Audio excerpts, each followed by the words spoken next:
खुलुमबाय। दिनैनि बे 5 तारिख जुलाइ 2026 मायथाइयाव बालिमारि बान्दो खर' पिकनिक स्पट बेयाव गोदानै मोनसे माने दुगैग्रा, उन्दैफोरनि दुगैग्रा, गेलेग्रा, ओमफ्राय नाव, मेचिननि नाव, साइकेलजों सालायग्रा दैयाव आरो साइकेलजों पेडेल बै नाव सालायग्रा बेखौ गोदानै अपेनिं खालामदों।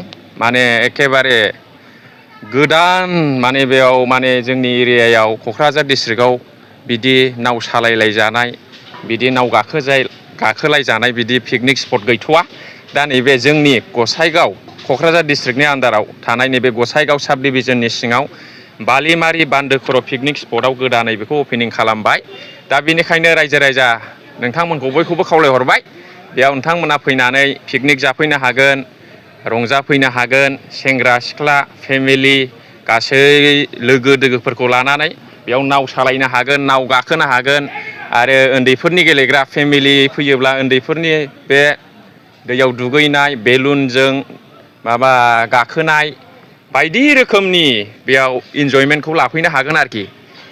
दा आं बेखिनिखौ फोरमायहरबाय नोंथांमोननिसिम बयखौबो खुलुमबाय।